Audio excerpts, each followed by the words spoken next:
13th, 2020 board meeting of the Texas State Board of Plumbing Examiner will now come to order. The time is 1:18.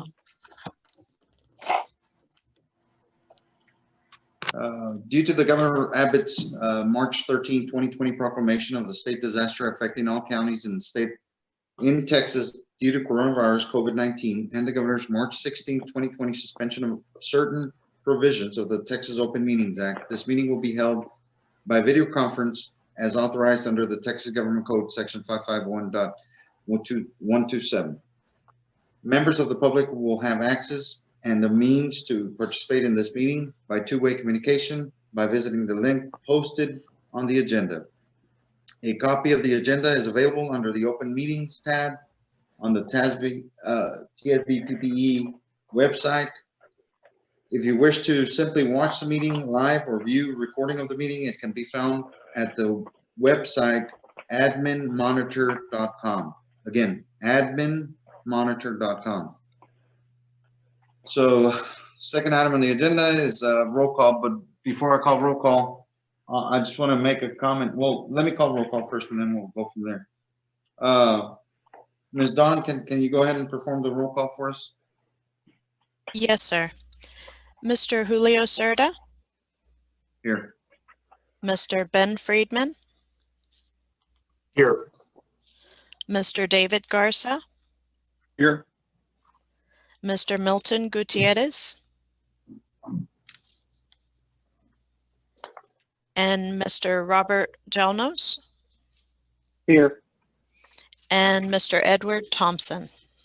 Here.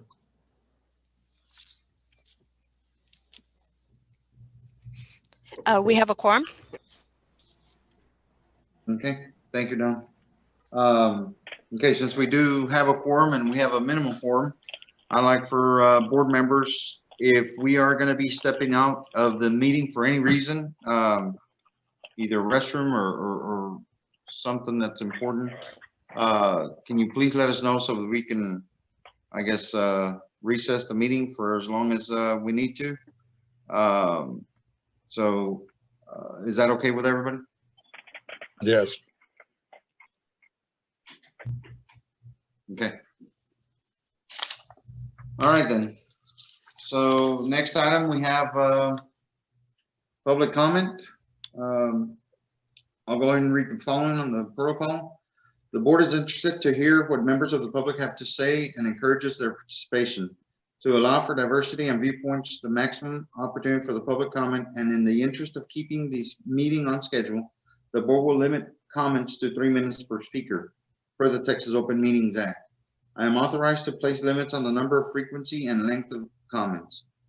Public comments will be heard at this time only. The board will not engage in deliberation or respond to comments made during the public comment period. We generally will not answer questions posed during the public comment, except possibly, if appropriate and time permitting, to address a statement of specific factual information given in response to an inquiry or to the repeat or clarify existing policy in response to an inquiry. Don, do you have that the list of people that want to make comment? Yes, sir. The first one is Mr. Matthew Wynn. Okay, Mr. Wynn. Resource only, Mr. Chairman. Thank you. Thank you. And the next is Mr. Bobby Duran. Go ahead, Mr. Duran.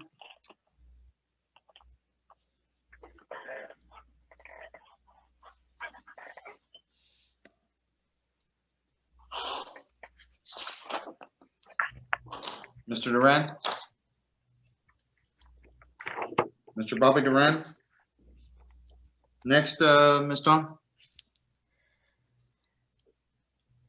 Mr. Chair, Yes. sir, Yes. Mr. Gutierrez, Milton Gutierrez, we need to make sure we excuse him. He's actually deployed on service right now. I wanted to make sure I noted Yes, that. I apologize. That's all right. I'd like to see if maybe we can go back to roll call. I don't need a motion to go back to roll call, right? Ms. Vina?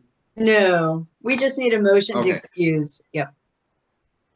Okay, so I need a motion to excuse Mr. Milton Gutierrez. He's David Garza, so serving the- move. Yeah, We got Thompson. a motion? We got a motion and a second? And discussion? Hearing none. Motion passes unanimous. We have to vote, Mr. Chairman. Yeah, We just We have to first vote. and second. We got a motion and a second. All those in favor, say aye. Aye. aye. All those against, raise your hand. Motion carries unanimously. Thank you, Mr. Ed. Okay, so we were at Mr. Bobby Duran. The next, Ms. Dawn? The next would be Miss Sarah Rayburn. Hi, resource only. Thank you, sir. You're welcome, thank you. Ms. Dawn? And that's all I have, sir. Okay, very good. I do have So I a would imagine message. Mr. Sorry to Go ahead. interrupt. Mr. Duran said that he's having problems with his audio, Okay, but he is here. I'll tell you what I can do if Mr. Duran does have some type of comment under public comment, since we only had the resource only. I don't know what the board would like, if we can go back to public comments, if he has a public comment that he'd like to do outside of the agenda. So next item, we'll go to Enforcement Committee Activity Report. Ms. Hill? Yes, sir. Thank you. The Enforcement Committee is busy as always. And there were 184 cases that the Enforcement Committee reviewed this last quarter. The past quarter of 20, that being June 1 through August 31st. And there were 184 cases reviewed, and out of those 184, 97 had administrative penalties imposed. And you'll see in your report too that we broke out the different types of penalties that were issued. For instance, there were 16 that were able to voluntarily comply. So it's always good whenever we can get that. And I'll answer any questions anyone has. Yes, Or, Lisa, I have a question on that, on the contract without proper license with all the COVID stuff going on, everything. Has that been increasing, or have we been getting more complaints in that area? Actually, when COVID first hit and the two previous quarters, complaints went down a little bit. And I think Steve and I talked about it, and we really felt like it's because people just weren't spending the money for services. But now it seems like more people are getting services, and unfortunately, our complaints have a little bit of steady pickup. Okay. But I don't think the contracting without the proper license, unfortunately, those are folks, I don't think COVID's going to bother them, but. Okay, thank you. Anybody else have any questions? Okay, Lisa. And I'll be happy to to talk about the next item too, which is in your book.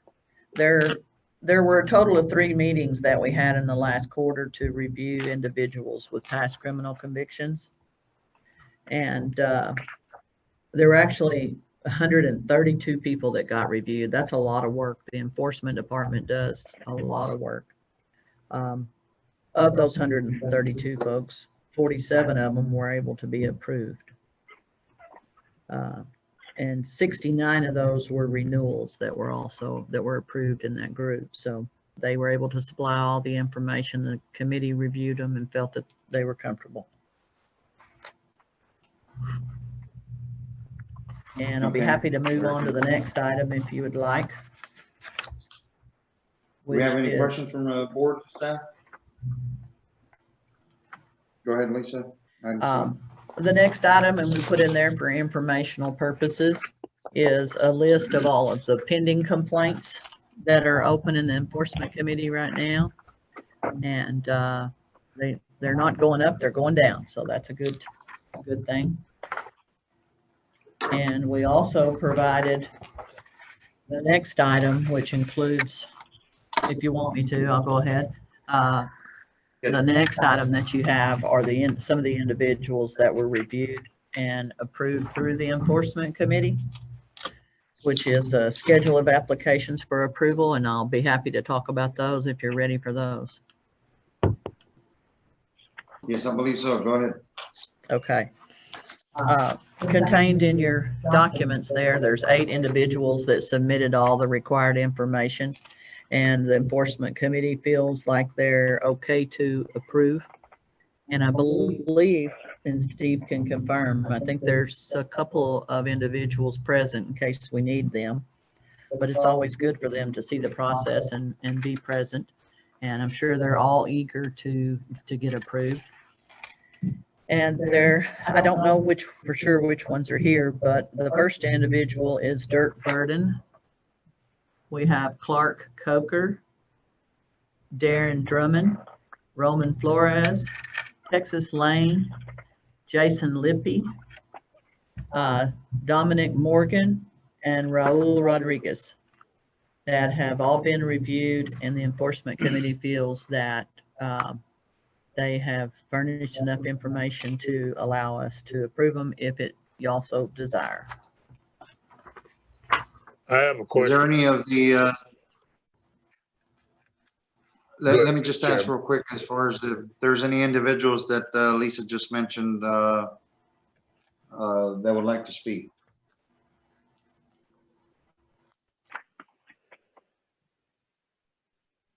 Okay, I'm just gonna go over real quick the names again. If you're there, please advise, unless you know first on. But we got Mr. Dirk. Go We ahead. do have Mr. Burden. Okay. And who else? We have Mr. Burden. We have Mr. Coker.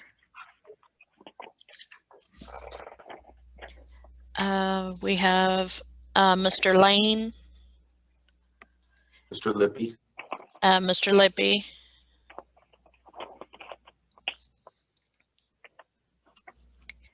Did you want me to unmute them so they can talk?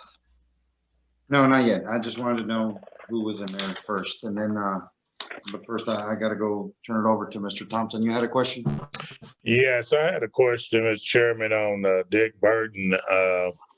Well, mainly for the enforcement committee. Did he present any letters or any character witnesses to his behavior as of right now? Is he currently employed right now?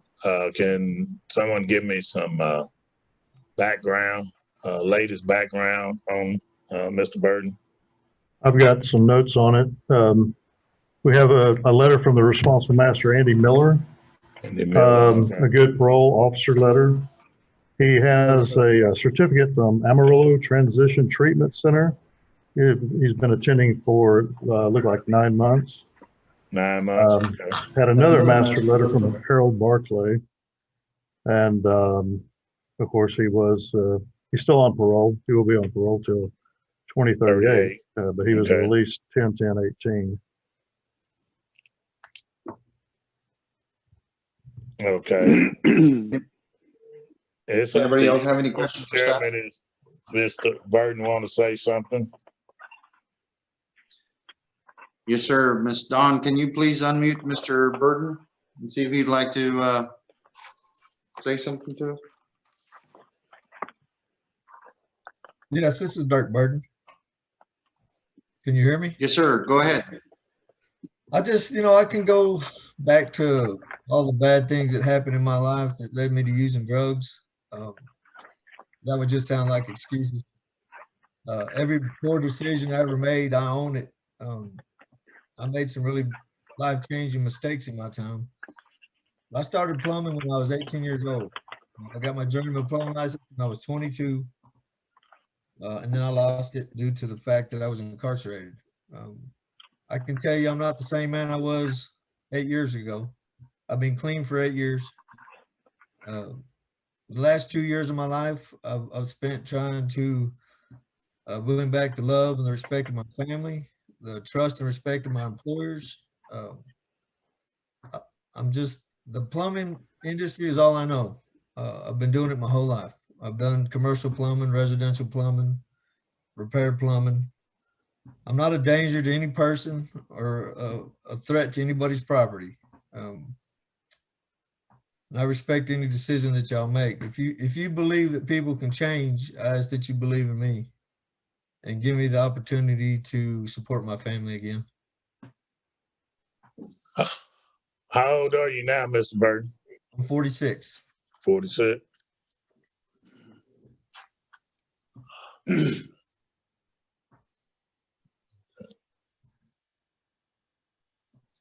Anybody have any questions for Mr. Burton?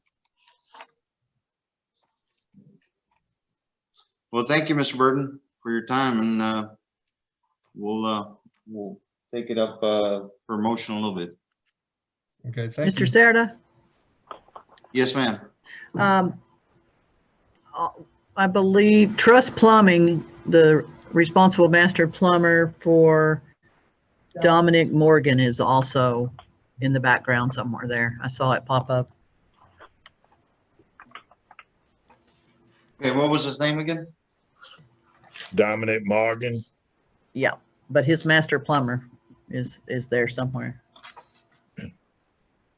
Could he Okay. speak?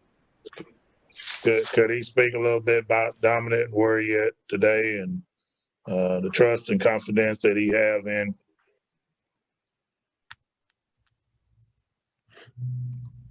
Sure.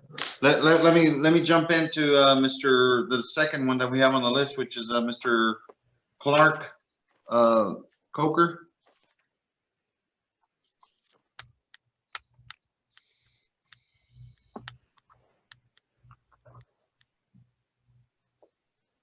Yeah, can we unmute him and listen and talk to him? He's Go unmuted. ahead, Mr. Go ahead, Mr. Yeah, CJ. I'm like the last guy. I made some mistakes when I was younger, and I believe everybody needs a second chance. I'm trying to be a third generation plumber, and I'm like the last guy. This is all I've ever known, all I've ever done since I was 16, working with my dad in the summers. And I just want to get my journeymans and move forward with my life, make more money, support my family. And I would like the opportunity to prove it to y'all. How are you doing with your drinking? I do not drink no more. I have interlock on my truck. I haven't drunk since I've been out. So I'm still on parole until December. I haven't been in any trouble. I'm almost done. Trying to get this under my belt now.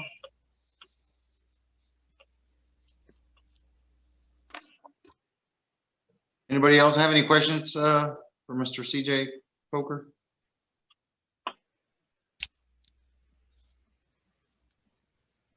Thank you. Thank you, Mr. Coker. Okay, next we got Mr. Texas Lane. Dawn, can you help me put him on? Yes, sir.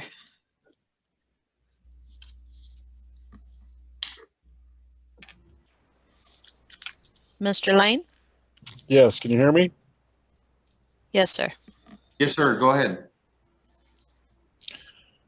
I guess all I really have to say is I've been doing plumbing for 22 years. I got my first apprentice card in 1999. It was on cardboard.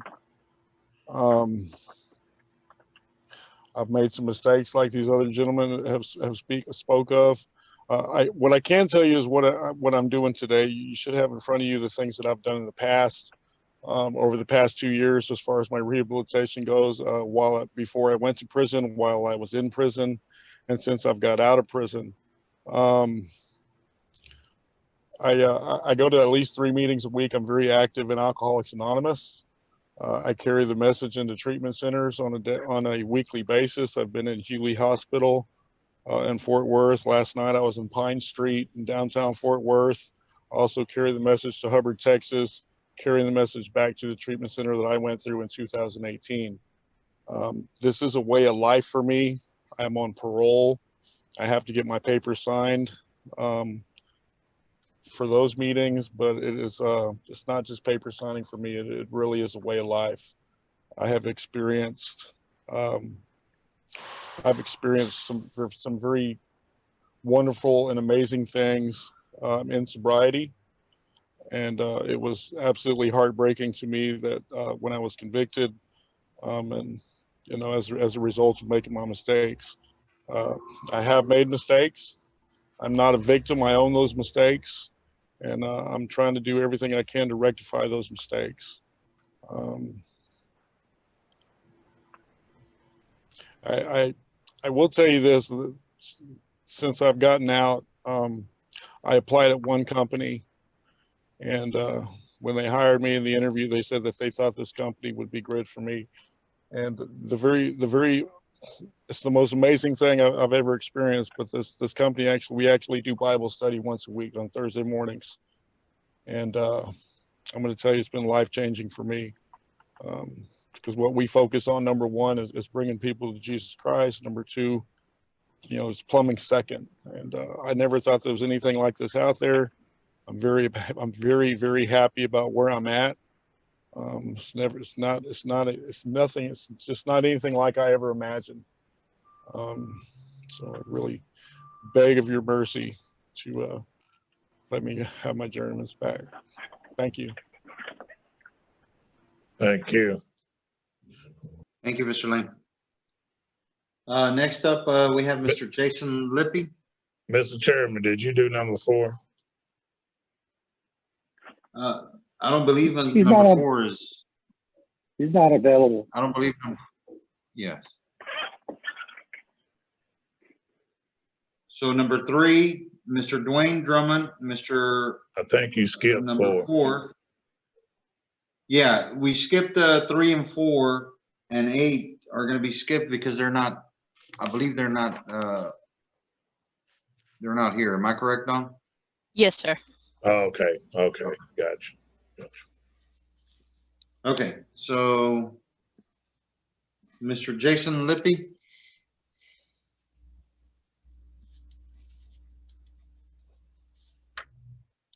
He's on mute.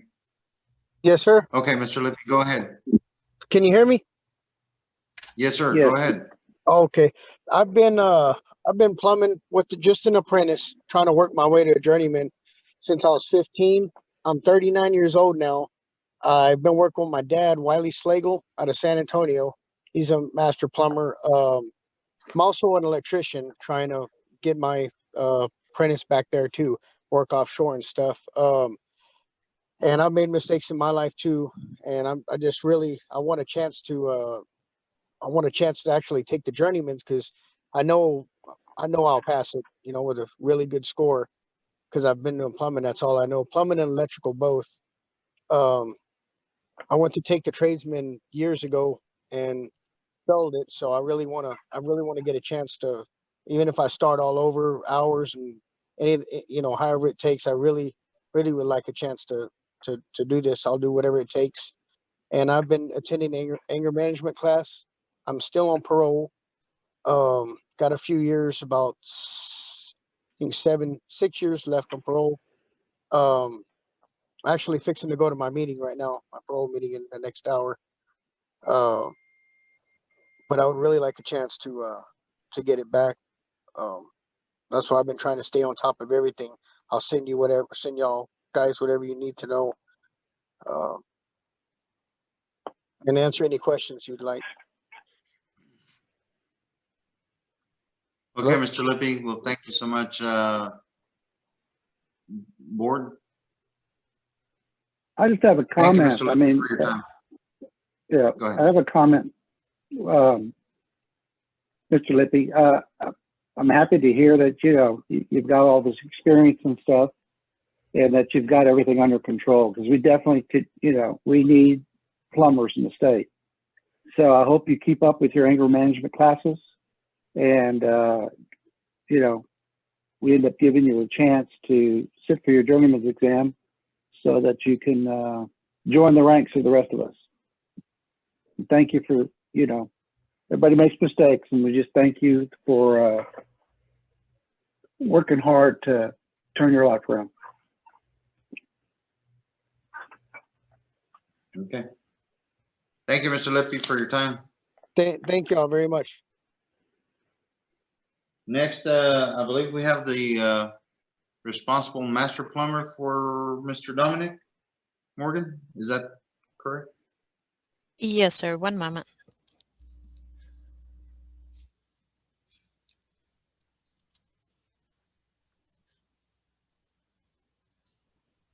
Can you hear me? This is Cody Truss Plumbing. Yes, sir, Mr. Cody. Go ahead. Well, Dominic's my nephew. He made some mistakes in the past, and I put him in a truck while he's doing labor work until he gets his apprentice card. And I've had real good reports on him showing up every day. And he's made a 2-year commitment to me before I'd put him back to work. And I think he's, from what the reports I get in the field and everything, he's done a real good job, and he shows up every day. I don't have any complaints about him being late or anything like that. So I think he's had some real growing experience in whatever garbage he got into before. He's not interested in that anymore, and it's put that down in his life, and he sees how it set him back, because unfortunately he was in prison when his father got sick and passed away, and he saw what it cost him. And he's got an opportunity to get the trade. He's real presentable, polite with the customers and everything. I've had no complaints about it. And we need, as you said earlier, we need plumbers in the industry.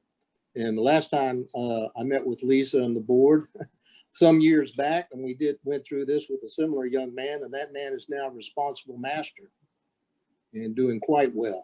And I think we can do the same thing with this young man. And I hope y'all will let him get his apprentice card back so he can continue on in the trade and we can move him up. Thank you. Thank you, Mr. Truss. We appreciate your comments there on behalf of Mr. Dominic Morgan, and we appreciate you bringing up the past also on the help that you did on a existing responsible master plumber. Anybody have any questions for Mr. Morgan, for Mr. Truss? Truss.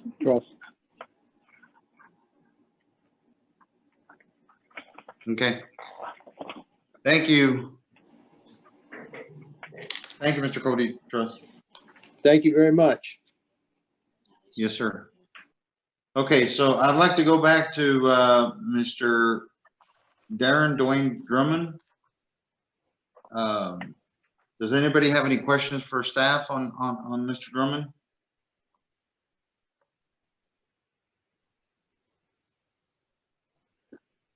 Okay.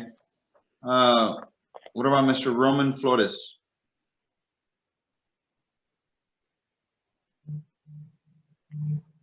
Okay. So Mr. Raul Rodriguez? Okay. All right. So then we go to, do I hear a motion to approve the schedule of applications for approval, including approval of the applications listed in the schedule and including authorizations for the board chair to sign the schedule on behalf of the board? Well, we're gonna do all these in one. We're gonna do them all in one, except for if the board, whoever's making the motion has an exception on one, or within comments, we go back, we will accept that individual from there. And I'll go ahead and manage that if the board would like. Okay, well, I'd just like to thank all the individuals that came or called in to or Zoomed in to make their case, and all the representatives and their support people that also took the time out to vouch, for the individuals and tell a little bit about their character, because they're not required to be present, for that. And saying that, I'll make a motion that we approve all these individuals as the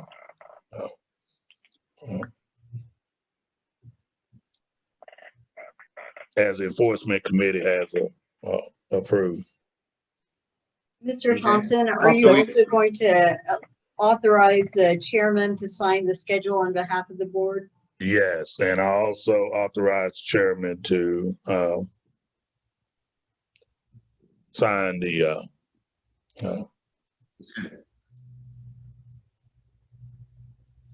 Sign the schedule on behalf. the schedule, Yes. on Schedule. behalf of the board. All right, Mr. Chairman, I I got a second motion. that motion. Yeah, I second that Okay, I motion. got a motion. Okay, so I got a motion from Ed Thompson, and then we got a second by Robbie. Any discussion? Hearing none, all those in favor say aye. Aye. Aye. All those against, raise your hand. Motion passes unanimously. Okay, so we continue to, with item 4, Lisa.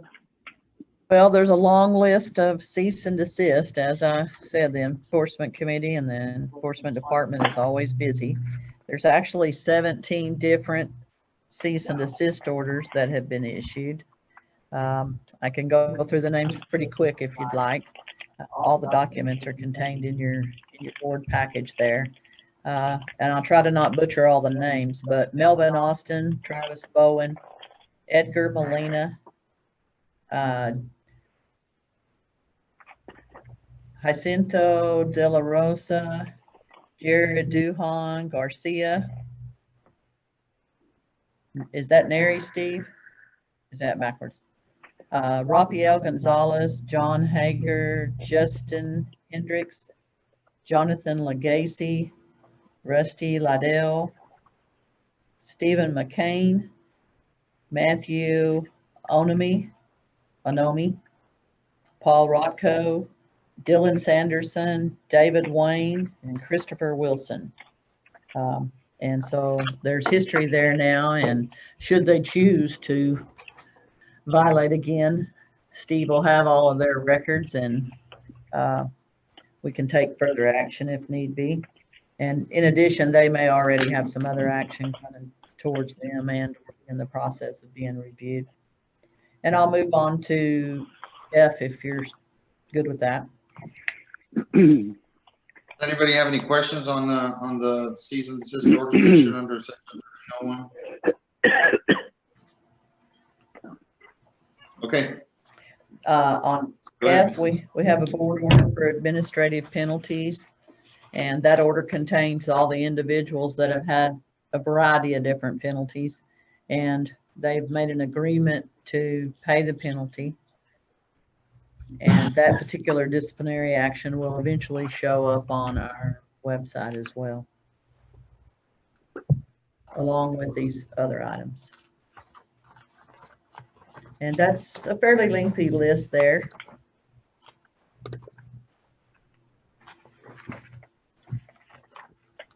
For a variety of violations. And that particular item does require a motion to adopt. However, I sign that document, so please let me know how to proceed. Mr. Chairman, I make a motion to approve the board order of administrative penalties, including authorization for the executive director to sign the order on behalf of the board and enforcement committee. Okay, I got a motion by Mr. Robbie Holmes. Seconded by Ed. So I got a second by Ed Thompson. Any discussion? Hearing none, all those in favor say aye. Aye. Aye. All those against, raise your hand.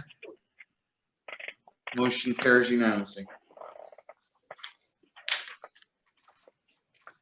Okay. Ms. Lisa, on the agenda is item 4G, 4H, and 4I, pertain to regular business concerning agreed final orders. SOA proposals for decision and SOA defaults for which there's no items for consideration at this board meeting. And as a result, the board will not proceed to the item J.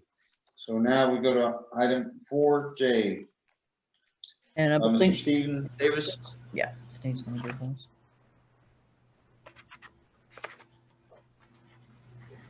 Default orders. Davis, go ahead.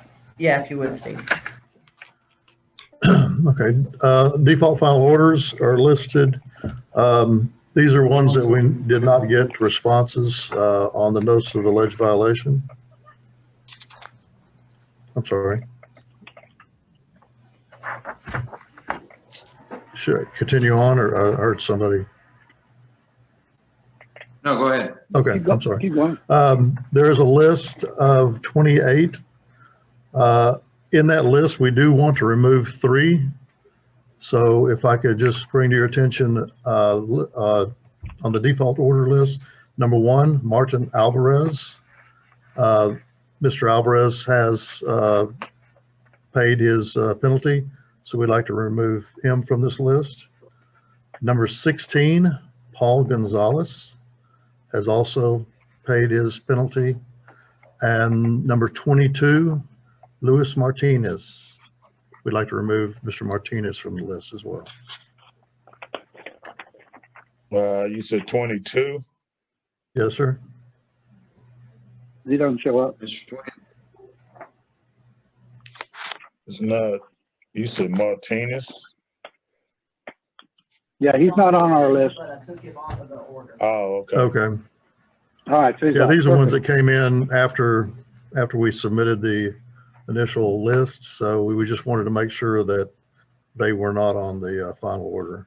Okay, yeah, we got an Ortiz or somebody on 22 on Okay. the list. Then that's correct. Okay. You should have a total of, should be 25 then. See, It's 25. yeah, Okay. 20. There's 26. So on I got 25 of those, so. Steve, for clarification, are you talking about agenda item, or numbers 116 and 22 on the agenda that was posted? Yes. Okay. It's the one I have anyway. Okay. Is that correct, Lisa, that those names were posted on the agenda? Those are posted on the agenda, but the final order that is for Mr. Service to sign. Lisa, can you unmute? Vina, I'm sorry, that's correct. The order that I believe is in your board books, I had already removed their names after Steve notified me that they had paid. Okay. Vina, do you want us to read name by name so that we can be clear? No, sir. What you can say is you can call a motion to adopt the schedule of default orders as presented by staff. And Steve took out 116 and 22. Well. So move. And will that include authorization for the board chair to sign all the documents? Yes. Okay. Yes, ma'am. So I have a motion to adopt the schedule of default final orders and adopt the board orders listed therein, including authorization for the board chair to sign all documents. On behalf of the board, do I hear a second? A second. Second, Ben. Okay, so we got a motion by Mr. David Garza, and the second by, who was that? Who seconded? They need to say their name. Robbie second. Robbie second. Okay. Ben Friedman, Second. second. Robbie Hollow seconded. Any discussion? Hearing none. All those in favor say aye. Aye. Aye. Aye. All those against? All those against, raise your hand. Motion carries unanimously. Okay, so now we jump to the Rules Committee report. and that's to call Mr. John Lewis and or Lisa to present the Rules Committee report. Thank you, Mr. Chair. The first item I'm going to present to the board has to do with Title 22. It's the Texas Administrative Code 363.2.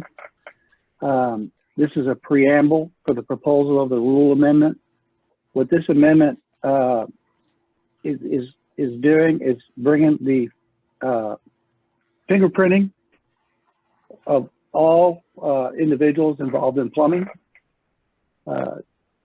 making it active, and that it will be required that they be fingerprinted before engaging in the act of plumbing in the state of Texas under their license. Is this going to require, I have a quick question. Is this going to require fingerprinting of individuals who are renewing their licenses prior to them getting a renewal? Would you like for me to address that? Yeah, please, Lisa. If you'll remember, last year we did several things that were part of the recommendation from the Sunset staff, and some of their recommendations had to do with best practices for occupational licenses, and one of those was to fingerprint individuals. And based on our conversations with them, they felt we did have the authority to go ahead and do it. And so what we chose to do at that time and did a rule change then was for the tradesmen. And the tradesmen, it was for their renewal and or for a brand new license. That's a long version of the answer, but I wanted to add that in there. And so what this is going to do is the way the rule was written and adopted in— Lisa, sorry to interrupt, but we just lost a quorum. Oh, uh-oh. I think Mr. Friedman is missing. Uh-oh. Did we drop him off? Hold on, everybody. No, I'm here. I'm here. We can't see you. I'm here. But turn your video on. No, it's on. I may just have a bad connection. Yeah, we need to be able to should see. be on. We need to be able to see the board members' video conference meeting. Can you see me now? I can't.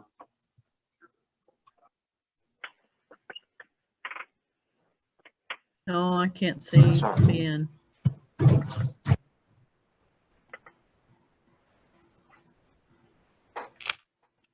Ben, you might. There you There go. you go. Put that sandwich down. You Up can on the eat. screen. You can eat with after the meet. I'm not eating. I'm not eating. You look very serious. You ducking behind that desk. Vina can't see you. Okay, I'm sorry. Go ahead. Everybody Lisa. good? Sorry, guys. Yes. Go ahead, Lisa. Okay. The way that we initially put this rule together last year when we started the procedure for fingerprints was to basically fix it where we could add ranks in as we go along. And we started with the tradesmen because those are the first licensees basically to be let out on their own. And most importantly, in a residence, be it new or not new, but they're without supervision basically wherever they're at. And so we left the rule where it could easily be amended to add these other ranks. And at this time, because we've developed the system and staff has done a great job of doing the reviews and processing the applications, we felt like maybe now's the time to go ahead and start the apprentices. And that way they're done. They're done for an initial apprentice, they're done for a renewal apprentice, and they're ready to go as long as they remain clear as far as their background is to move up to the next license level. So that was kind of the thought process. And so we put it together that way. And Lisa, just for clarification. It's going to be a lot. There's 25,000. Yeah. So Sir? just for clarification, of all the 90,000+ licensees we have, are any of them grandfathered? Isn't there a group that were grandfathered that have been either have fingerprints someplace else? I remember that kind of discussion at one time. Well, you know, one of the questions we get a lot is if you already have a handgun license or whatever other kind of license requires fingerprints, can we use those fingerprints? And what we've been told is we can't share from agency to agency the different fingerprints. But as far as any of them being exempt, the only ones that we have found so far that that we've had to exempt are those individuals that simply don't have any prints left on their fingertips due to wear and tear and dare I say age and that sort of thing. And so the fingerprint folks just couldn't print them, and they send them an explanation. And so we have to do a different type of background check on those. And it's been very few. All right. So we need everybody to go get fingerprinted basically at this point forward. I'm going to tell you the plumbing companies have done a grand job of just jumping in there and getting a lot of the apprentices done. New ones, renewals, tradesmen, everybody. And plumbers are a really professional group, and this just makes them a standout even more, I think. So we already have the tradesmen, and so now we're going to do the apprentices next. Is that what I'm hearing? Yes, sir. And okay. Bear in mind, I want to say this still has to have some additional review at several other levels. But I need to know how to, which way you want to go. And the other thing I want to bring up, and I know the plumbers are out there hoping I bring this up, is that due to the COVID situation, there's times when they're having to wait several weeks to get in to get their fingerprints. So you certainly want to start way ahead of the game should you need them. But I'll say this too, it's like any other review of a background. If you've met all the other requirements, we understand that the license, if you're holding an existing one on a renewal, that the license would basically continue in effect until we get the review done. So while there's a little bit of a long line at Identigo, that's the place where you get the fingerprints done right now. I certainly hope with COVID that line clears out. And I'll tell you, I went on and signed up myself and just changed zip codes, and I checked the zip codes all around the state, and the same situation applies. The lines are long. It's taken them longer to do it. And so it's, for lack of a better, it's bad timing, but bear in mind that this is going to take several steps for us to get it in place. And so we need to look at it now and decide that we want to move forward or we want to stand still, whichever way you choose. But there are some factors that come into play right now, and it does take them a little bit of time to get their fingerprints. So this language you and Robbie has basically cleaned that up and setting the next step. Yes, sir. If I'm reading it right. Yeah, it's the plumber's apprentices is the next step. Okay. Now it's the not only the new apprentice, the new applicants, but also the renewals. Am I correct? Yes, that we're looking at. Existing. Mm-hmm. Mm-hmm. Correct. Okay. Usually, go ahead. Well, I was just going to say, and anybody that knows that they're going to come up for renewal, we open the applications for renewal up almost 75 days ahead of time, between 75 and 65 days ahead of time. So that gives them time to start on meeting all their renewal requirements. And one of those requirements, if we do this, will be the fingerprints. And you're talking about a few months to get this in place, and hopefully the long lines are cleared out by then. Yes. Now, I know that who was that? Well, back Robbie, to my original question, at least. Yeah, I do have something. So on 363.2, which is the general qualifications, we're addressing the tradesman plumber limited license, and we're doing the plumber's apprentice. So what about the masters and journeymen? Where have they been addressed? No, sir. We can add those as we go. I mean, we could open the door and do them all now. I don't know if staff's up to that, to tell you the truth, but right. But that's something in the works that needs to be done. We need to have it across the board. That's Yes, what I sir. meant when I said 90,000 plus licensees all having fingerprints in. Yeah. But okay, so for clarification, we're just doing the tradesman limited and the plumber's apprentices. That's what we're adding right now. Yes, we're adding the apprentices. It's mandatory. Well, Mr. Chairman, I'm ready to make a motion. Okay. Go ahead. And then we have discussion if there's more. I propose that the amendment to Board Rule 363.2, general requirements concerning the requirements of applicants and licensees to submit fingerprints to allow for a review of their criminal background by the Texas Department of Public Safety and the Federal Bureau of Investigation pursuant to Texas Government Code 411.122, pending all other required review.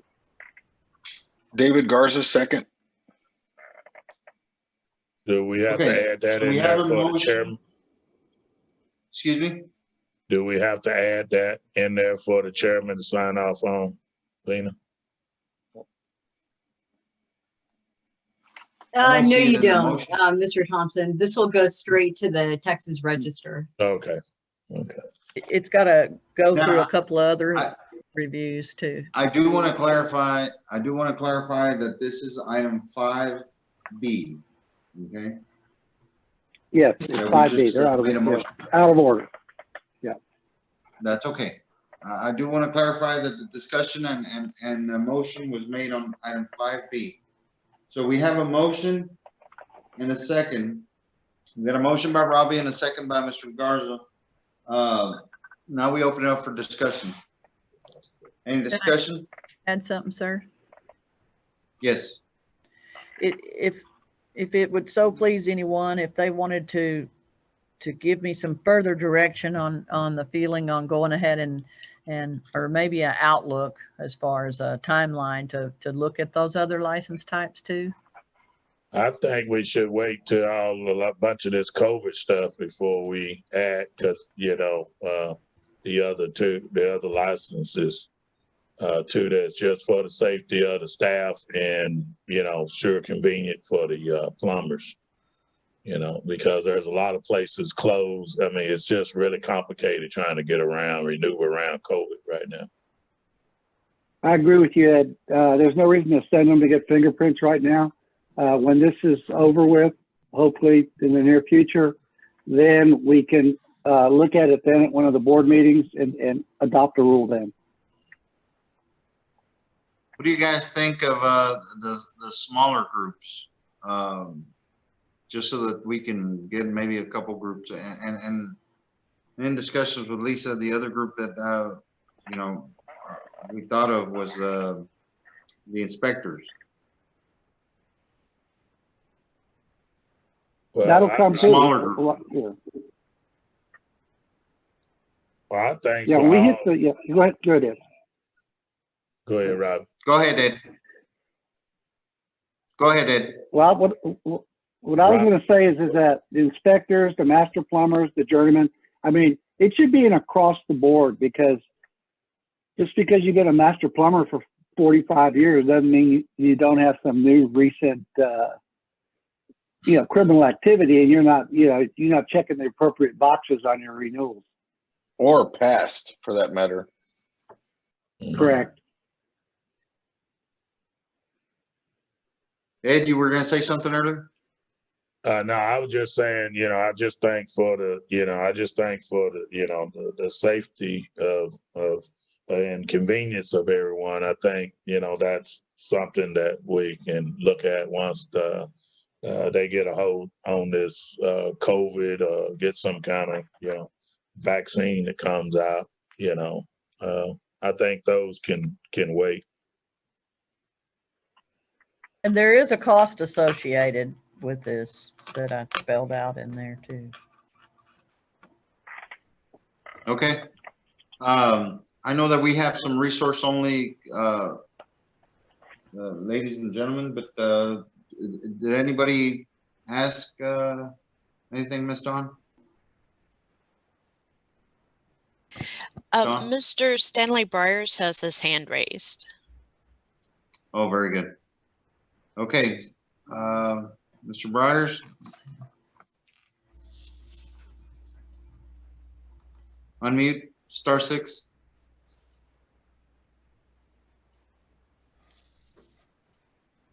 *6.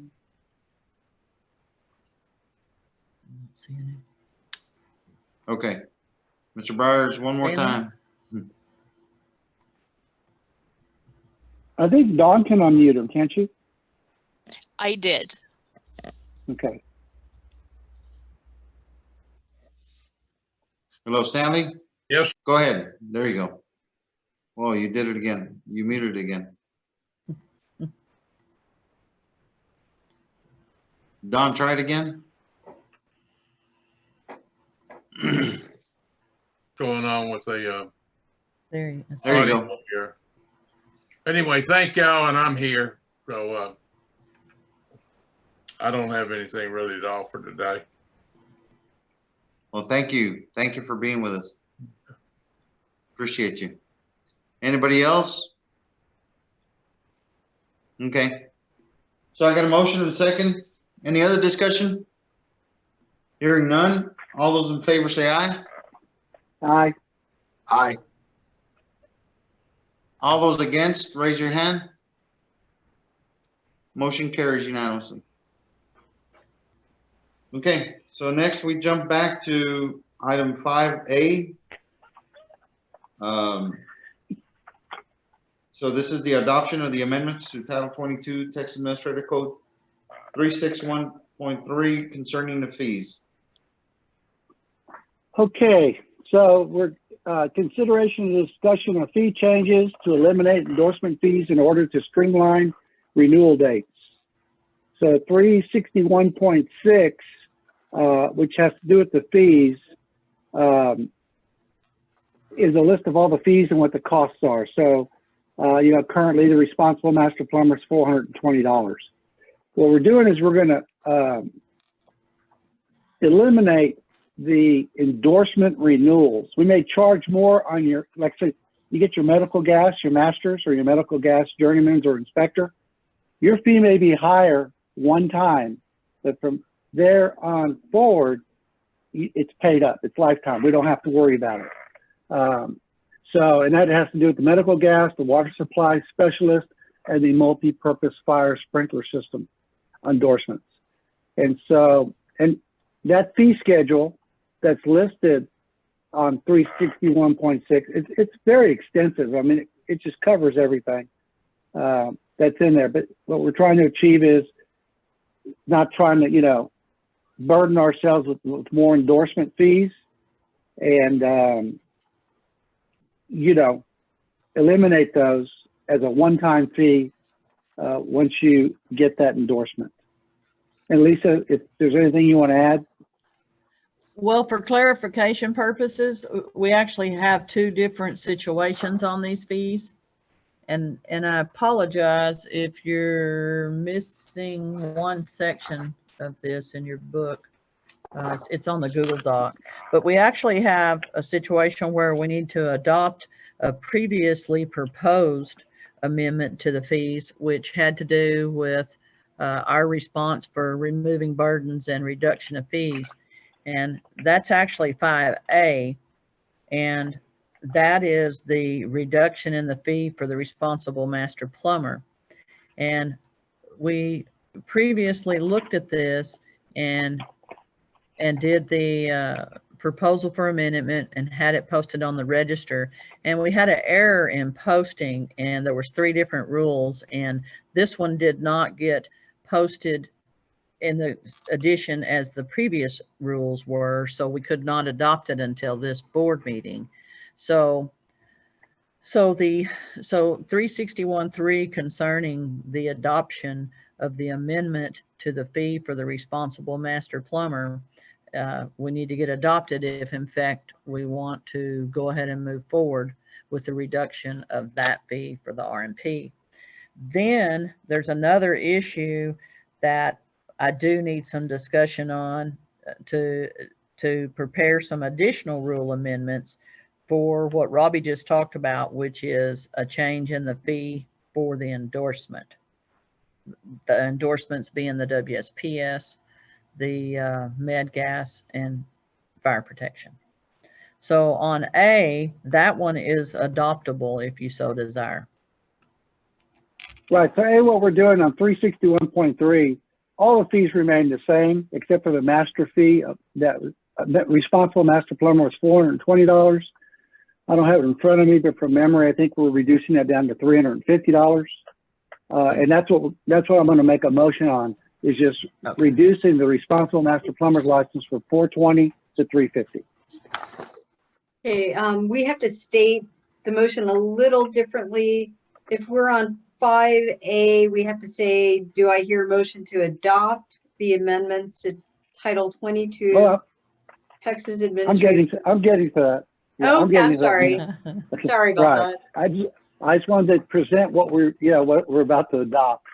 All right, so I make a motion to adopt the amendments to Title 22, Texas Administrative Code 361.3 concerning fees. That's my motion. Okay. And it just goes to the Texas Register. It doesn't need a requirement by the board chair. That's It's actually 300 on that one. 300? Okay. I didn't have the number in front of me. So I'll revise that. That's my fault, Robbie. So 300 Right. instead of 350? Yeah, Yes, sir. from $420 to $300. Okay, I second that. And there's a breakdown that's in the Google Docs, and that's the breakdown that we considered before. And in a year's time, it's almost $1 million worth of fees. Yeah, but that's what they wanted. It's not us doing this because, if it was up to me, we wouldn't be cutting the R&P fees because they're the ones that can most afford it. It'd be other fees, but our fees, if you look in general from that list of 361.6, they're not bad. I mean, it's not like we charge a lot, in fees, but, journeyman plumbing license is a $40 renewal. Journeymen make good money. $40, it shouldn't break the bank. And we were well below quite a few other ones when we did the initial research. Right. To the point where, it didn't make sense to lower the other ones much. And so it's kind of what we came up with.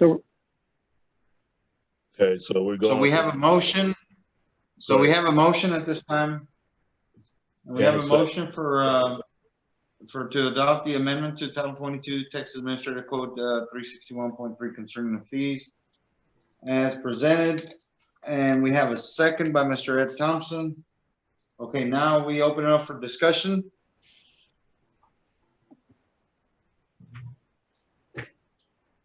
Anybody raise their hand, Ms. Dawn? Okay. No, sir. So no discussion. All those in favor say aye. Aye. Aye. Aye. All those against, raise your hand. Motion carries unanimously. Okay, so now we're done with items 5A and 5B. Now we go to item 5C, which is discussion possible additional amendments to 22 Texas Administrative Code 361.3 concerning fees. I know that Lisa, you had touched on that. Yeah, and we've had a little discussion about this, and for those that remember, I'll just remind you that we're in the process of making some changes to how the renewal date of the license is handled and how the renewal date of the endorsement is handled, so that you'll have one renewal date. And of course, come to find out, whenever you change one thing, you got to change something else. And so we're in this series of changes, and based on our visit with the computer folks, we've got to make some things done in a certain order. And so when we started looking at it, the only logical thing to do on the endorsements would be to take that endorsement fee completely off of all the different types of the endorsements, and actually move it or make a small increase in the initial endorsement fee.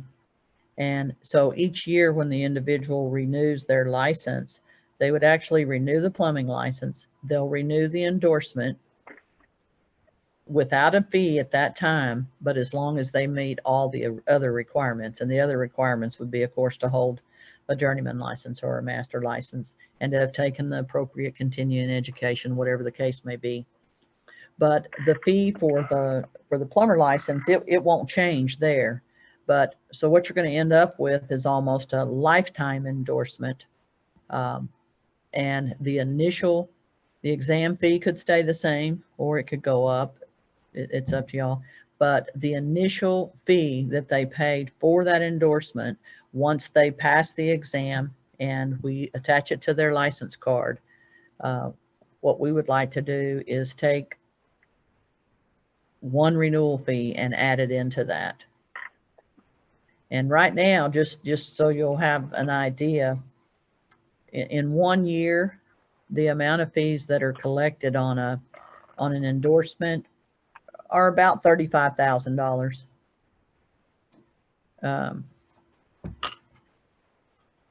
So it's not a huge amount of money, and it's not a giant increase, but in the long run, on a yearly basis, it's going to save the plumber a little bit of money.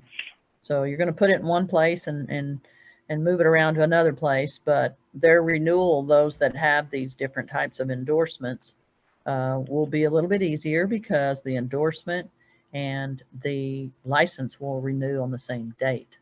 Wouldn't that be neat for those of you that have them? So I just kind of wanted to throw it out there and see how everybody felt about it. Or would you rather see an increase in the exam fee, or would possibly doing an increase in this initial, what may become a, I hate to use the word lifetime, but it would be because it's not really lifetime, it's license time based endorsement. It's not a whole lot of money. Can we have a little bit discussion on every that? little bit counts these days. Board, do you have questions on what Lisa was discussing? The only comment I have, because Lisa and I have had numerous discussions on this, is that we really like the idea of changing the board's fiscal year from July 1, June 3rd to June 30th to January 1 to December 31st, following up the true fiscal year. That would make a lot of things easier. We would make our license renewals easier, because right now it's very cumbersome. We have a lot of licensees, and we can really streamline this with just some very minor, simple changes. And this is like the first step to do that. We had another meeting with them.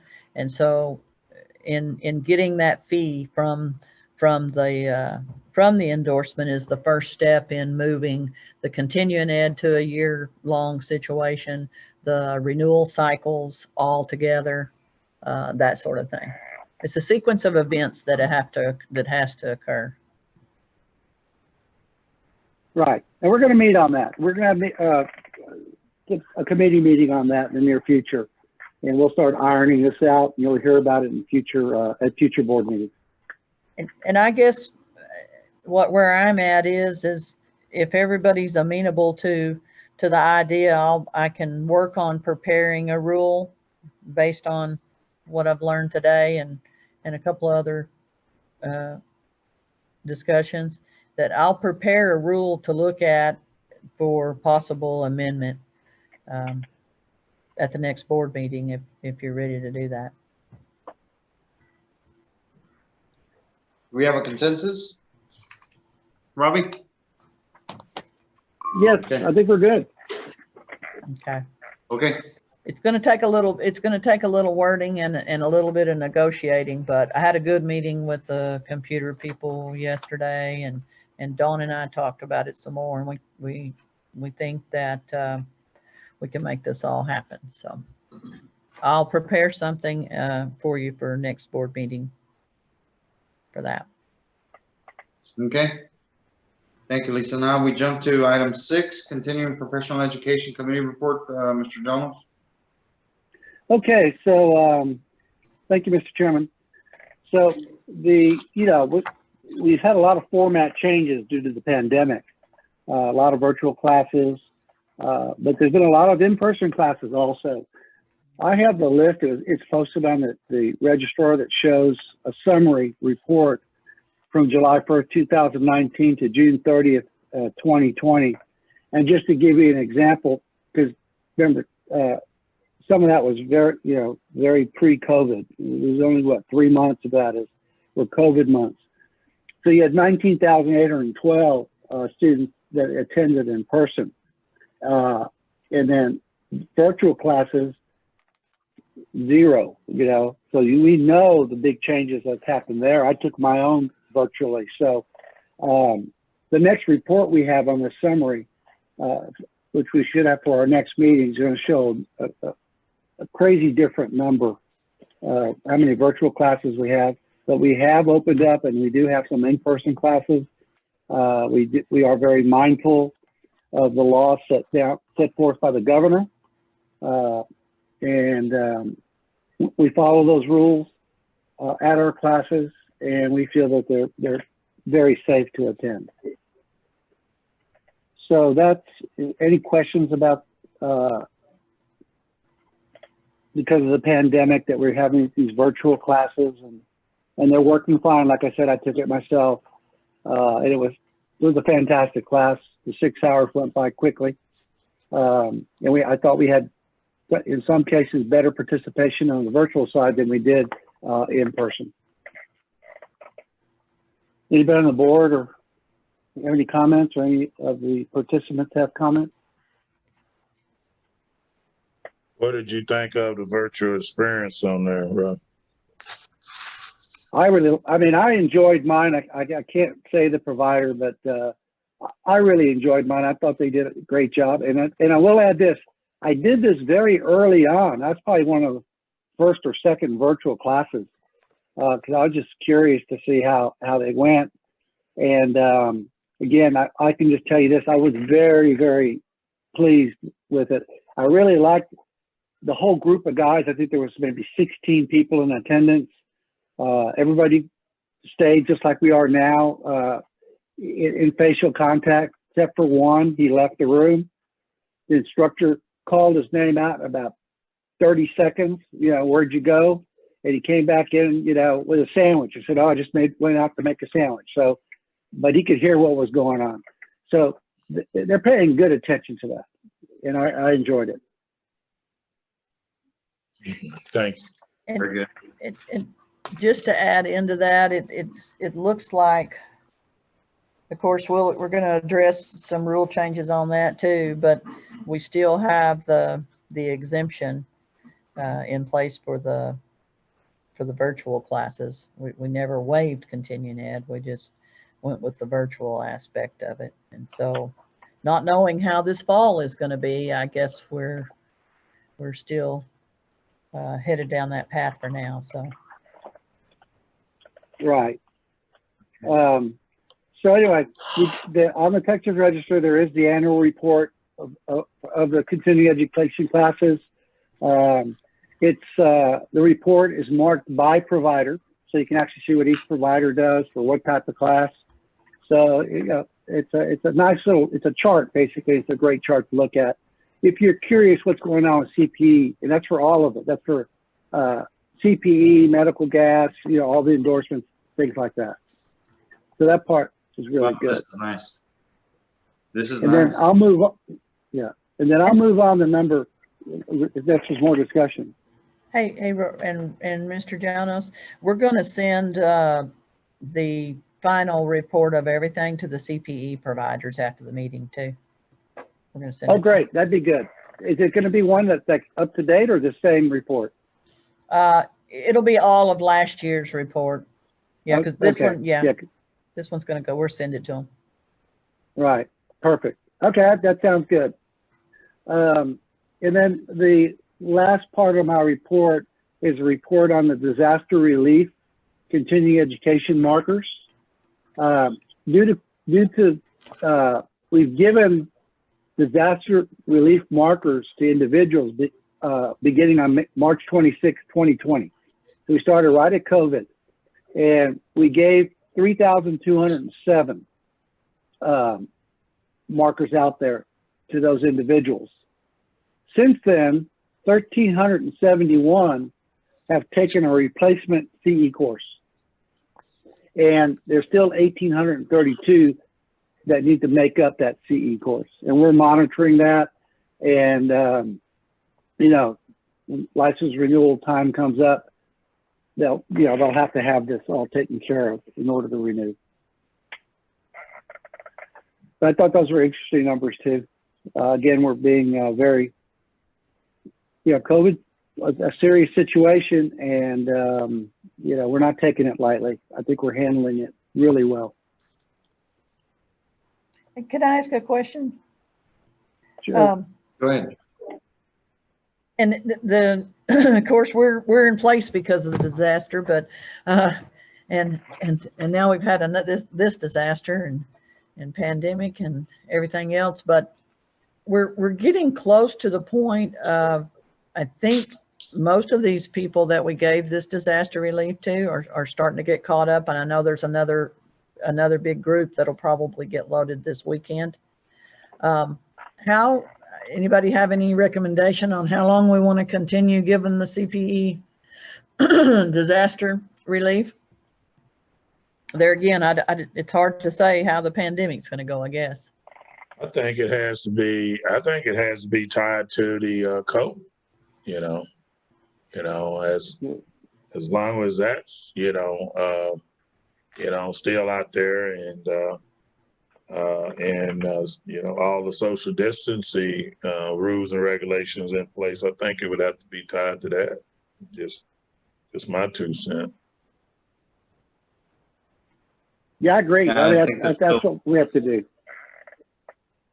Well, we'll go a little longer and see how we look in another, say, a month or so, and a month or two, or I don't know, December. Gosh, November's almost here. What am I thinking? And holidays are just right around the corner. Yeah. So yeah, I can report in January. Okay. Well, Mr. Chairman, that concludes that concludes my CPA committee report. Thank you so much for your work, Jones. We'll go to item 7, and that's the audit committee report. Mr. Thompson. Nothing to report at this time, Mr. Chair. Thank you, Mr. Thompson. We'll go to item 8, and that's the examination department report. Ms. Lisa Hill. Yes, sir. And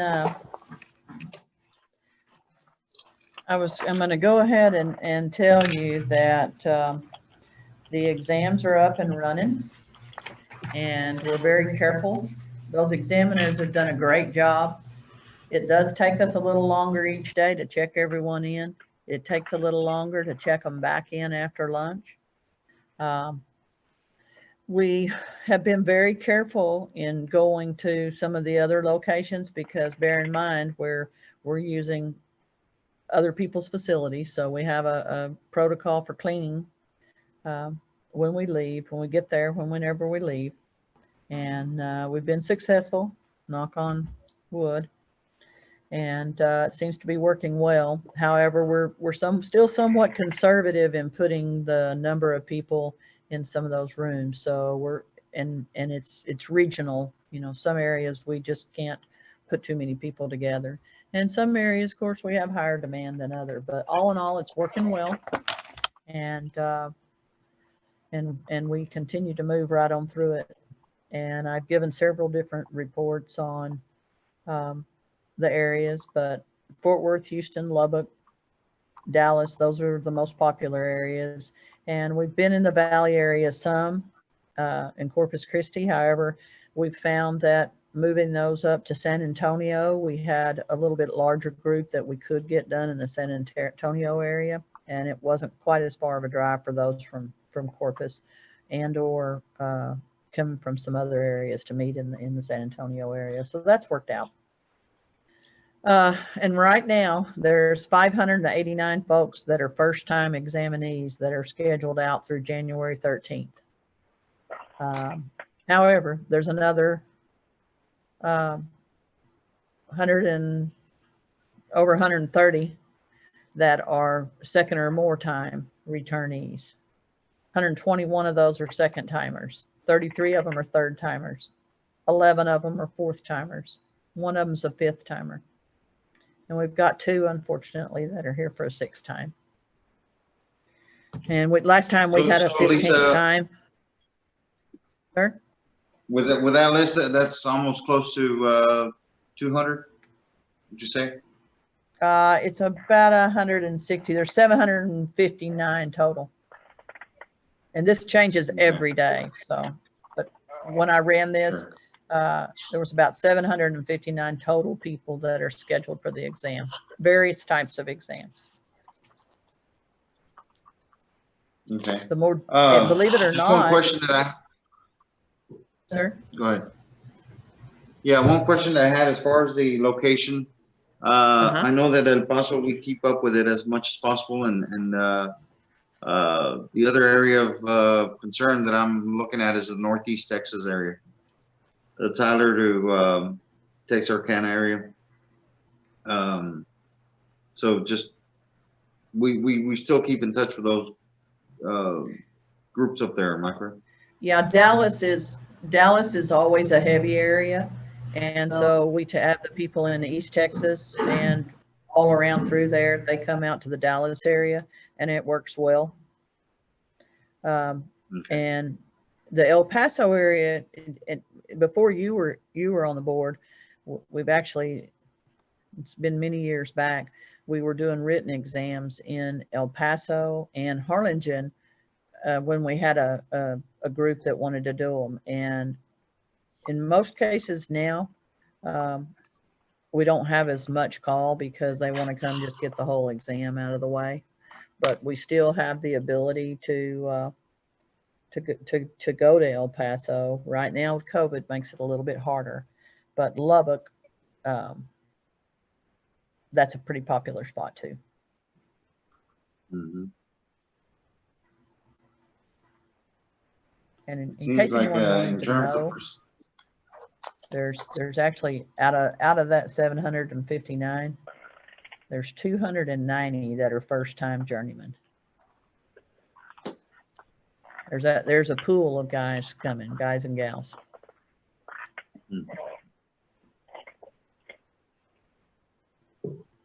Okay. And there again, we also have the exam statistics that I put in your packet. And we will send the exam statistics out to the providers as well, so they'll have that information. We've got to break down all that. Nice new colorful document. Richard put some colorization on it. Looks pretty. Mm-hmm. Does it look like the pass percentage has gone up? I think everybody's put a lot of effort into it. Word kind of got out whenever we started saying there's people that have been here 12 times.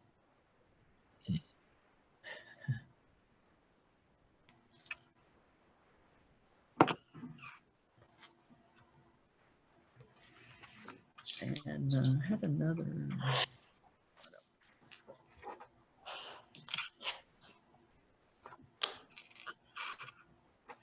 And there again, I'll get everything out to the providers just as quick as I can. We're still working on the third-party computer-based testing.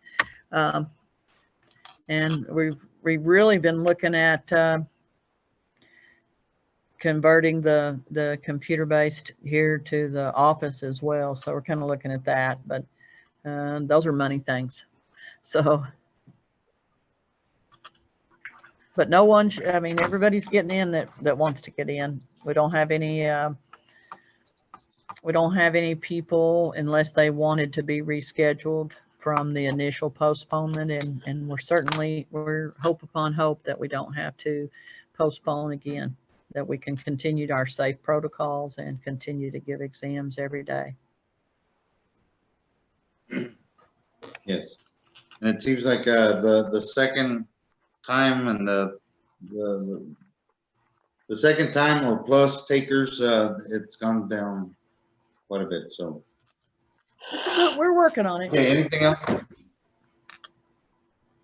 Anything else? No, sir, not for me, unless someone has a question of me. Okay. Thank you. We'll go to item 9, and that's an enforcement department report. Mr. Davis. Thank you, Mr. Chairman. On the field activity report that you. You're muted. You're muted. You're muted. You know what? There Actually, you go. unmuted that. Yeah. And it muted it by itself. Anyway, I'm unmuted now, and the field activity report that you have. First, a note is this report. David Garner is no longer a field investigator. He left during this reporting period, so that's just to be noted. In this report, you'll see that political subdivisions contacted 95, and then of course you have the comparison to the right in parentheses. Individuals contacted 941, substantially down. Of course, we're getting back out in the field. It's just being careful. We have our protocol. They have to meet all the PPE requirements. Unlicensed and registered contacted 63, compliance checks performed 1490, licensed and registered persons found 229, potential violations found 55, investigations conducted 183, and we monitored 2 CE classes during the quarter. Again, just like anything else, COVID has kind of affected us. We're having to learn, adapt, and go on. We have, like I said, found that we can go back out in the field safely. We meet with individuals out on the job sites, and we're keeping distance. We're using the PPEs that have been provided. And you always look at the goods and the bads. We like to, take lemons and make lemonade. So our complaint numbers coming in are down. Like last year, it looks like our total numbers of complaints was 757, and that's compared to, gosh, we've been as high as in 2018, like 999. 19, it was dropped down to 816 total complaints received. So we could see it was dropping, and it's We not. lost a quorum. We lost our quorum. Okay. Should we play music or? Yeah.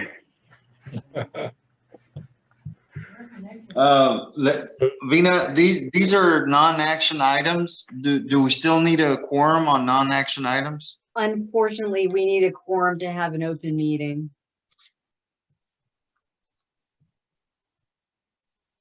There he is. I see Robbie. I was going to start singing. So Mr. Hang on, Friedman is Steve. missing. Where did he go? Yeah, he's off completely. Ben? Maybe he dropped out. Hang on. Let's see if he's dropped out.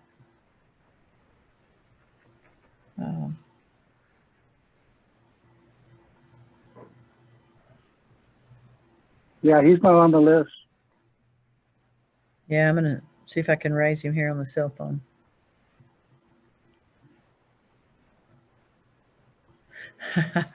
Someone wants to let Steve sing. Steve sing.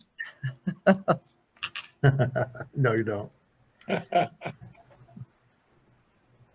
Okay, he got disconnected. He's trying to get back in now. Here comes Ben's coming back. Okay. Can you pick him up, Dawn?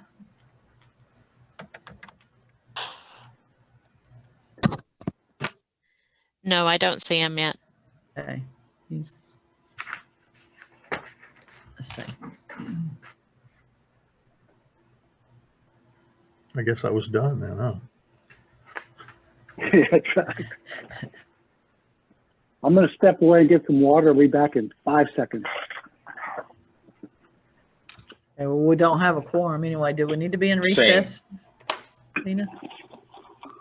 Bring them back. We can, we We're working can. on bringing It's them up to back. It's up to the chairman. He wants to proceed. Hang on, let's see.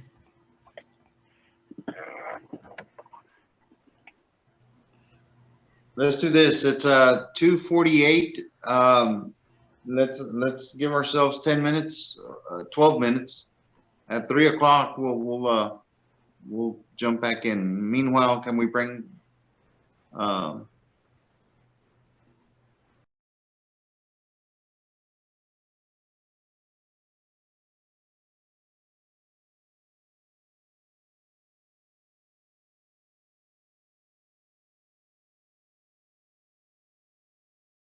it's 3:04. We're back from recess. Thank you so much. We were almost done with Mr. Davis. Or was he? Is Vina back? Yeah, Vina's back. Okay, so we'll jump to item 10, and that's the financial reports. Richard, unmute Richard. Yeah, Richard's going to be in place of Dina or in place of Myra today. Mute. Just, he's got to be unmuted. Sorry. Yeah, Bina or Richard is Was going Steve to finished? be in place of. Oh, I didn't get to say, and that concludes my report. Oh, okay. Thank you. I did want to add one last thing, though. That's what I was going to add. Was in the Okay. midst of all this, the thing that we've been working on hard is getting our resolution time down. So in comparison from last year to this year, we've knocked over a month off of our resolution time from, I think last year was 6.1 months average, and now we're at 4.9. So, very good. So Very good. we're Very moving good. in, and to be honest with you, I can see it the way we've got it right now. It's even going to look better. Of course, I need to add a field rep back. That would help too. So, but now that is the conclusion of my report. If you have any questions, I'll be glad to answer them.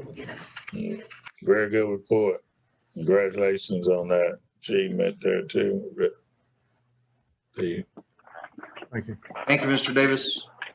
sir. Construction, I had just one question real quick. As far as with the low interest rates that are happening now on the residential construction, is that throughout the whole state, or is that certain areas that we're getting some hot spots? Construction is booming everywhere. Yeah, we haven't found an area that construction is not heavy in. Like I said, the guys are back out there, and those numbers are going up as far as contacts out in the field. So it's just getting out there. I know Victor Sandoval just came back from Tyler, and he used to live in Tyler. He was there last week and said that he couldn't believe how much Tyler has grown. So. Okay. All righty. Well, thank you so much for your report. Yes, sir. Okay, Mr. Herman. Just jump like to your old item and times. we'll go to financial report. Go ahead. Just like old times. Okay, under tab 16, the financial statements, with the financial department's been very busy. We had fiscal year end, and then we had the legislative appropriation request due 2 weeks later, and then 2 weeks after that, the annual financial report. So we're taking a breath now.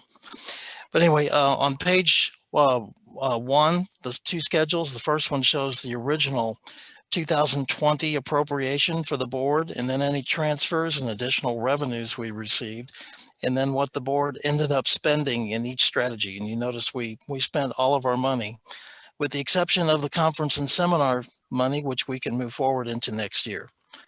And we also included in this first schedule, the first part, there's the 5% budget reduction by state leadership due to the COVID-19 pandemic. The second schedule shows the agency expenditures by category for the same fiscal year by expenditure type. And then on page 2, the board had another good year in collecting the revenues. Now, our license revenue decreased by about 2% for the year due to the COVID pandemic, but our exam fee revenue increased more than 4% as compared to fiscal year 2019. Of course, you know, these funds don't go to the plumbing board, but directly into the state's general fund. On page 3, the table shows the number of licenses and registration fees received for fiscal year 2020 and compares those to the number of fees received as compared to fiscal year 2019. And that concludes that part of the financial report. Okay. Any questions? Good to hear you giving a report again. Yes, I'm popular today. Yeah. Did you want me to go ahead, Mr. Chairman? Yes, sir, please. Okay. Go Okay, ahead. the legislative appropriation request is under tab 17, and that was submitted timely on September 11th. And then it's common for the legislative budget board to request some changes, move this over here, say this instead of that, and so forth. So we just finished this morning, we just finished updating that and sending that over to them, and we will make sure you get a fresh copy of that. Just mainly just some verbiage changes and where a few items were to be placed. The board requested 3 exceptional items for the next biennium, and those were included in our LAR, which were the IT enhancements to Versa, replacement vehicles, 2 of those, and additional compensation for merit increases for some employees. That concludes the legislative appropriation request. Does anybody have any questions? I'd be glad to answer those. Does anybody have any questions for the for staff on the LAR? No, I'm just glad to see that part added in there to try to improve on the staff. We always do that, but you know they usually take that out and put it into a separate salaries committee, so it doesn't just go to us. It goes to all state employees if they were to decide to do that. Which this current biennium that's coming up, probably not. Well, thank you. Any other questions? So thank you, Lisa and staff for putting this together. I know it's quite a task. We appreciate your work on this. Next, we jump to item 12, and that's the annual financial report. Thank you, Mr. Chairman. Tab 18 is a copy of our latest annual financial report for fiscal year 2020, which was filed timely on October 1st, and it's submitted online to the comptroller, and you've already received an email copy of that. The comptroller's already done a desk review, and that's been completed and approved, so we're good to go on the annual financial report. Just in one note, the revenues, if you're looking at that, the revenues shown in the annual financial report are actually our legislative appropriations rather than the actual fees we collect. As you know, there are a lot more, but those are deposited directly into the state's general fund. But the report is fairly self-explanatory, but if anybody has any questions, I'll be glad to answer those. Okay. Anybody have any questions, Mr. Herman? Hearing none. Thank you so much for your help, Mr. Herman, on this. Thank you, sir. So we go to item 13, and that's the Ms. Hill, State Auditor's Report on implementation of Sunset Advisory Commission's management actions.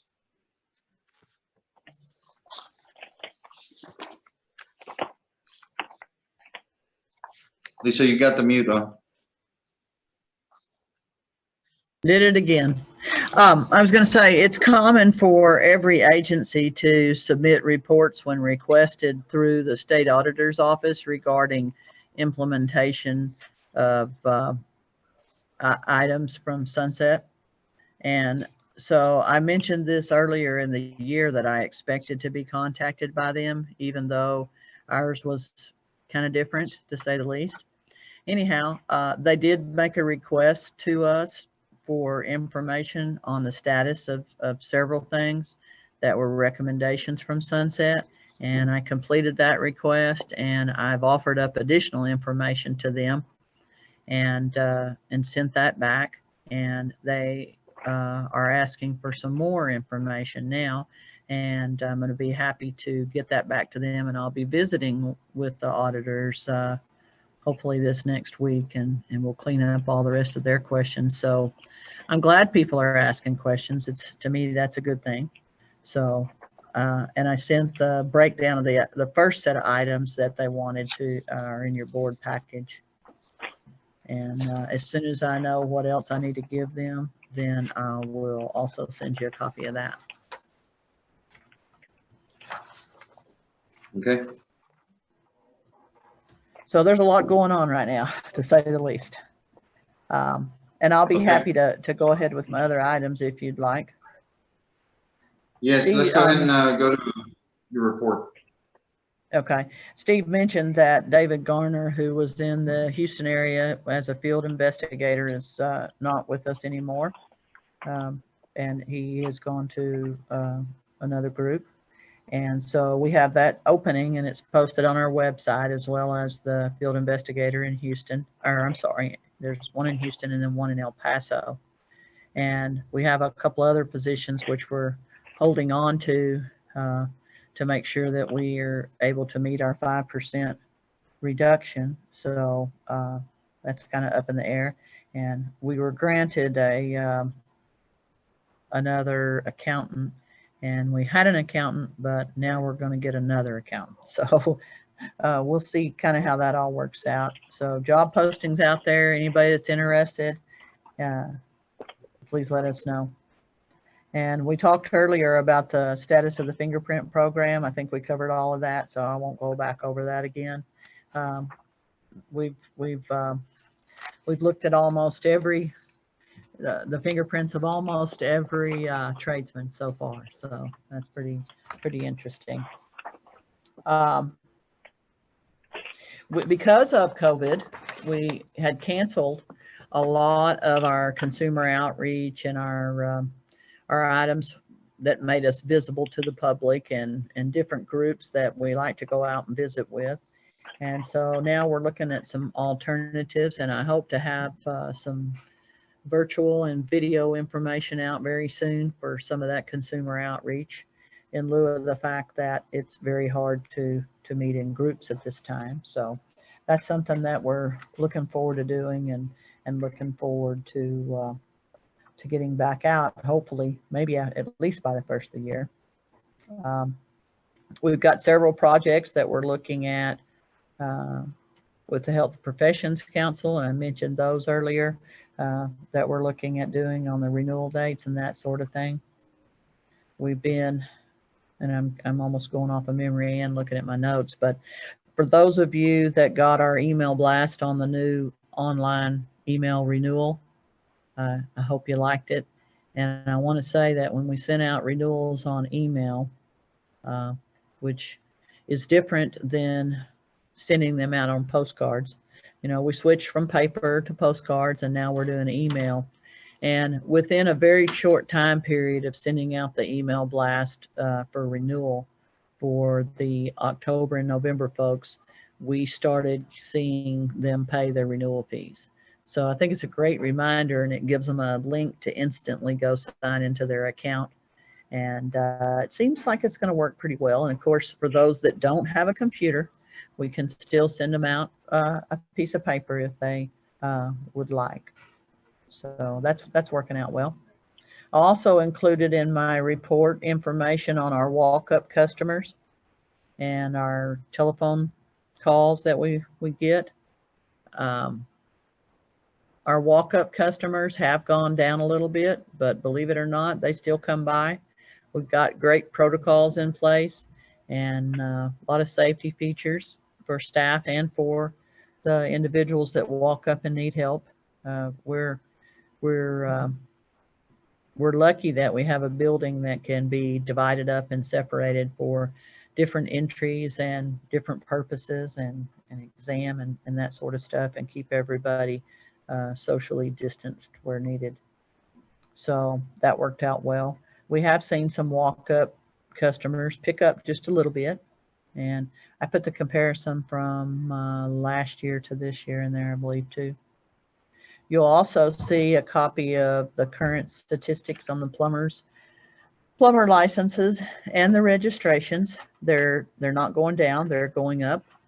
And of course, we're glad to see that. And anytime we get to the end of a year, Richard made mention that we have a very small decrease in our collections for FY20.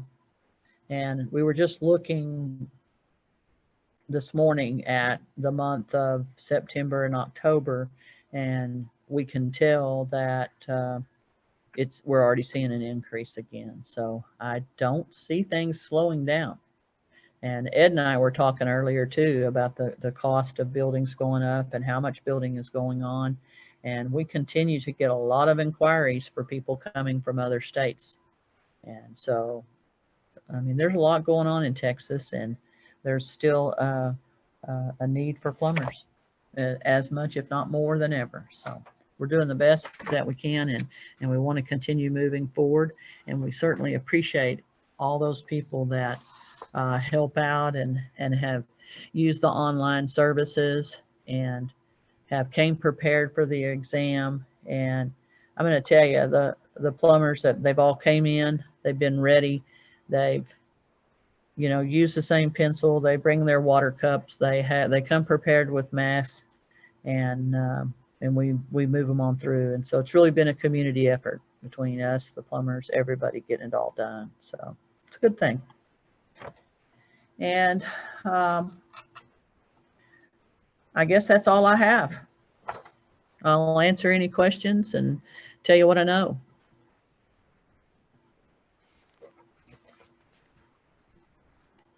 I'm sorry. Do you have any questions for Ms. Lisa? At the mute on. Okay, so next we jump to item 15, and that's future board meeting dates. Yes, so sir. We have, put a list. Go ahead. Well, we put a list in there. There's holidays coming up, and of course, we've got several different types of meetings that we're going to work around. So I'll send out something. Does morning, or I know you and I discussed maybe going for Wednesdays or Thursdays when we could. And I think we proposed some of those dates in there as well. Okay. So we got those dates open for you guys so that you can discuss and maybe talk to Lisa about certain conflicts. If needed, let her know, and that way we can come up with a certain date. And of course, we're going to check with Mr. Gutierrez and go from there. Anybody have any questions on the future board meeting dates? I have no idea what the session is going to be about this year, but both our meetings from January and April are going to be pretty busy up in Austin. So just keep an eye out on those dates and get back with Lisa. We'll go to item 16, and that's issues for consideration at the next board meeting. Does anybody have a particular issue that they'd like to bring up in the next board meeting that we need an agenda item for? Okay. Hearing none, we'll go to item 17, and that's adjournment. Do I hear a motion? Make a motion, we adjourn. We got a motion. Can I get a second? I'll second that. Okay, so I got a motion and a second. got a motion from Ed Thompson and second from Robbie Hollows. Any discussion? Hearing none. All those in favor say aye. Aye. All those against? All those against, raise your hand. Robbie, you're against. No. Robbie. Robbie, you're not against it, right? I am not against it. I don't know why I raised my hand. except for old age, maybe. It's Zoom fatigue. Zoom fatigue, yeah. Okay, so Try to be safe. Y'all too. Y'all stay safe and healthy. Yes, sir. take care, guys. All right. Everybody. Good to see y'all. Take care.